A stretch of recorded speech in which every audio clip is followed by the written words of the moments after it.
안녕하십니까. 용해도와 분별 결정에 대해서 발표하겠습니다. 발표 순서는 다음과 같습니다. 실험 목적은 온도 변화에 따른 고체의 물에 대한 용해도의 차이를 이용하여 혼합물을 분별 결정법으로 분리 및 정제해 순수한 화합물을 얻고 소득률을 구할 수 있는 것입니다. 실험 원리 및 이론입니다.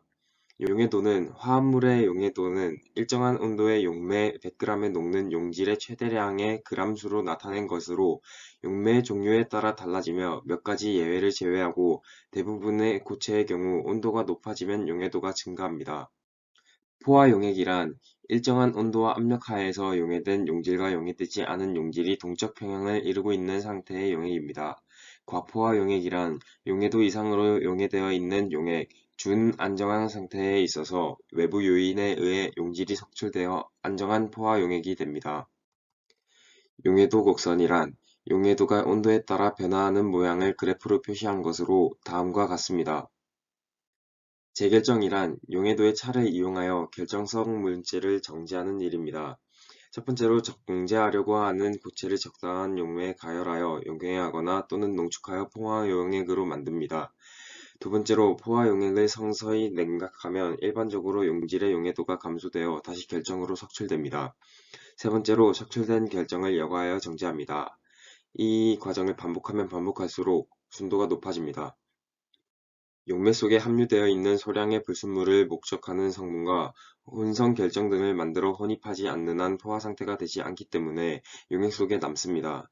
이 조작을 되풀이함으로써 결정의 순도를 높일 수 있습니다.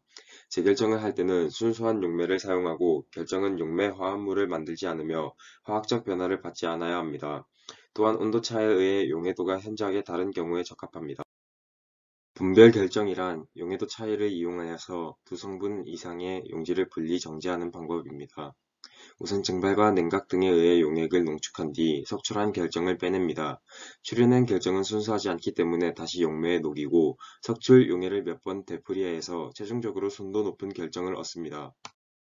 실험 기구 및 시약입니다. 기구에는 뷰흐너 깔때기, 가마 플라스크, 아스피레이터, 비커, 눈금 실린더, 유리막대, 거름종이, 핫플레이트, 고무관, 고무마개, 저울, 온도계, 약수저, 그리고 앞의 기구들을 이용하여서 만든 감압 여과 장치가 있습니다. 다음은 시약입니다. 중크롬산 나트륨과 염화칼륨, 증류수를 사용하고 시약의 특성은 다음과 같습니다. 중크롬산 나트륨은 화학식 Na2Cl2O7의 무기화합물로 일반적으로 염은 이수화물 Na2Cl2O7 2H2O로 취급됩니다. 모든 유가 크롬 화합물과 마찬가지로 발암성을 띠고 노출 시 심각한 눈 손상이나 실명을 유발할 수 있습니다. 반수치 사량은 50mg/kg입니다. 염화칼륨입니다.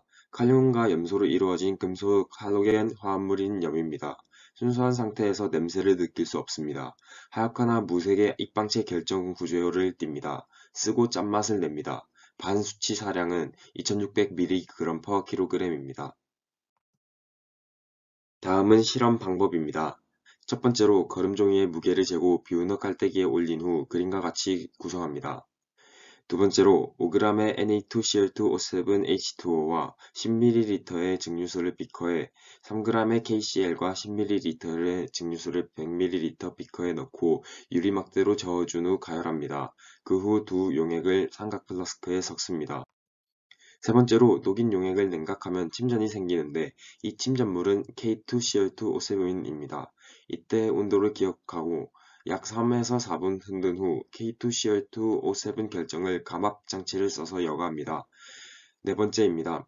가마 플라스크 내의 용액은 NaCl과 미량의 K2Cl2O7을 포함하고 있어 용해도표를 이용하여 K2Cl2O7의 양을 계산합니다. 이 용액을 비커에 옮기고 가열하여 부피를 줄이면 NaCl 결정이 석출됩니다. 다섯 번째로 이 용액을 40°C 이상에서 감압 장치를 써서 거르면 NaCl의 침전물을 얻을 수 있습니다. 이후 NaCl 결정의 질량을 잰 후 수율을 계산합니다. 여섯 번째로 오액 과정 후 가마 플라스크 속에 용액을 더 냉각시키면 다시 K2Cl2O7 침전이 생기고 먼저 보관한 K2Cl2O7과 합합니다. 여기서 수득률은 K2Cl2O7의 이론 수득량분의 실제 수득량입니다. 일곱 번째로 완전히 마르지 않은 상태로 무게를 잽니다. 이때 물의 무게는 전체 무게의 5%로 가정하고 전체 무게에서 5%를 뺀 값을 결정의 무게로 하여 결과로 기록합니다. 여덟 번째로 K2Cl2O7의 재결정은 용해도 곡선 표 2를 참고하여 100도씨에서 녹이는 데 필요한 최소한의 물의 양을 계산합니다. 이제 실제 실험 영상을 한번 시청하겠습니다.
(1회차) 실험에서 거름종이의 무게는 0.4664g이었습니다. 사용한 Na2Cl2O7 2H2O의 무게는 5.0128g이었습니다. 사용한 KCl의 무게는 3.0029g이었습니다. 이론상 생성된 K2Cl2O7의 무게를 구하기 위해 다음과 같은 화학식을 세워서 반응 후의 g수를 계산해 보았더니 이론상 생성된 K2Cl2O7의 무게는 4.9400g이었습니다. 3회 과정 후 석출된 K2Cl2O7의 무게는 4.5107g이었고 여기서 거름종이의 무게를 빼주고 4.0443g이라는 순수 K2Cl2O7의 무게를 구하였습니다.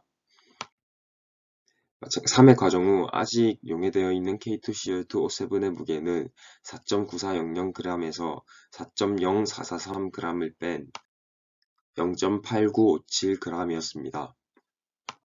재결정 전 K2Cl2O7의 무게는 3회 과정 후 석출된 K2Cl2O7의 무게에서 거름종이의 무게를 뺀 4.0443g이었고 재결정 후 K2Cl2O7의 무게는 2.5926g에서 물의 무게 5%를 빼준 2.5926 곱하기 0.95g으로 2.4630g이 되었습니다.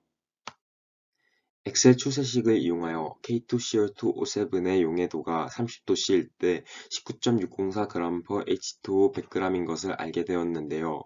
이때 다음과 같은 식을 세웠습니다.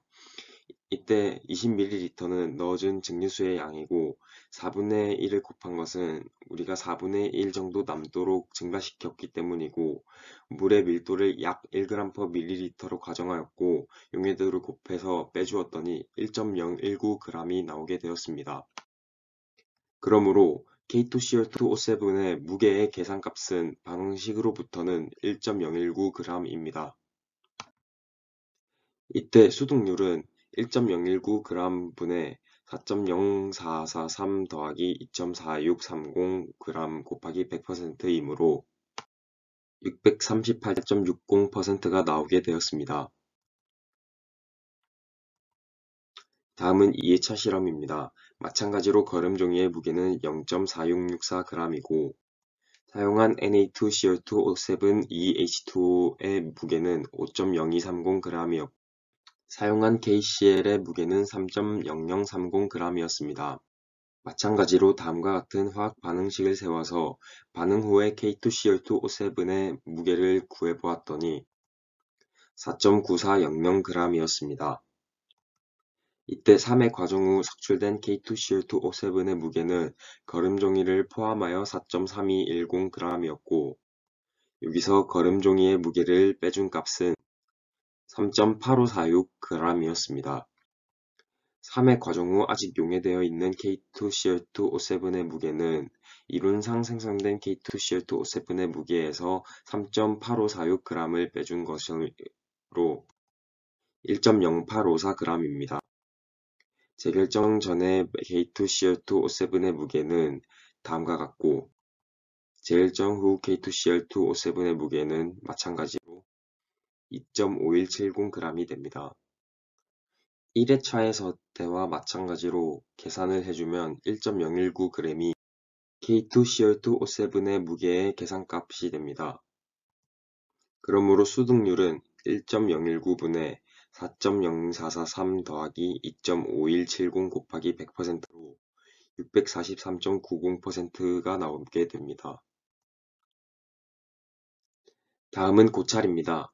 NaCl 수득률이 0인 이유는 스텝 4에서 남은 용액이 4분의 1일 될 때까지 가열할 때 NaCl이 함께 석출된 가능성을 무시하고 전부 K2Cl2O7으로 계산하였습니다.